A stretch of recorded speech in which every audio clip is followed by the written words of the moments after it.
Hello, this is Keith All, and welcome to our video. Today we're going to be talking about the index and match function within Excel 365. These are two separate functions, but we're just going to talk about the basics of these two functions in this example. So over here we have a list of cities and the associated revenues for those cities.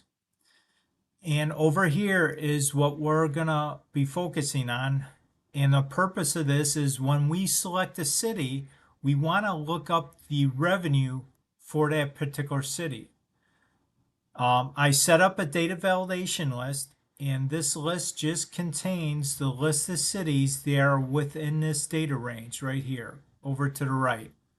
So when I select any city, it's going to populate this column with the associated revenue. And if you look over here to the right, I do have conditional formatting set up. So whenever I select any city, it's going to highlight that particular record within that data. So let's talk about the index and match formula right now. So what I'm going to do is I'm going to redo this formula and we'll walk through it. And up here is the exact formula that I'm using. So what I'm going to do is the first argument to the index function is the array.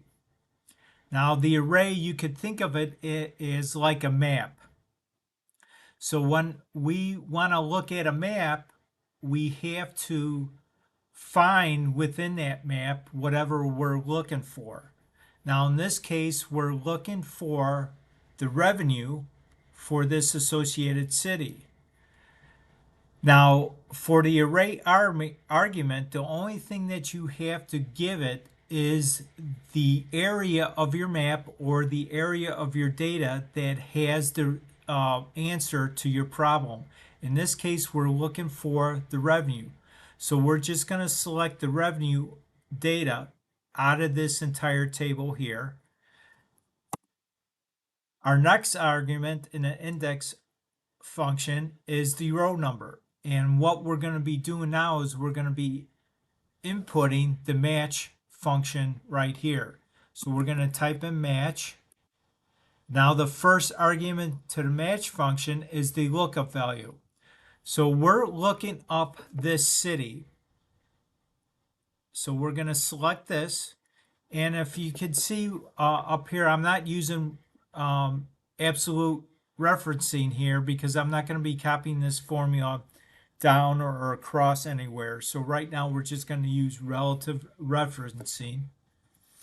And so again, the first argument to the match formula is what am I looking for? Is I'm looking for this particular city. Our next argument to the match function is the lookup array. So basically, where can I find this city name within this data area? So it's just going to be this column. So I'm going to select this column for the list of cities, comma. The last argument in the match function is one of these values here. Now, if you could see here, the match is in square brackets. That means it's optional. But what I'm going to be doing is I'm going to select an exact match. So I want an exact match for this city name within this data set. I'm going to close out the match function.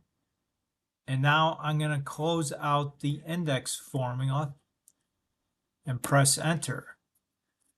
And so, as you can see, the city of Lovelock right here returns the value of $71,348,938. If I select anything else, it's going to jump to that area within this data set.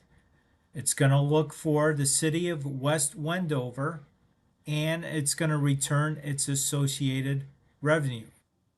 So that is how the index and match function can be used. Hopefully this video gave you some answers or better understanding of how the index function works and also how you can integrate the match function within the index function also. I want to thank you for stopping by today. You have a great day, and I'll see you on the next video. Bye now.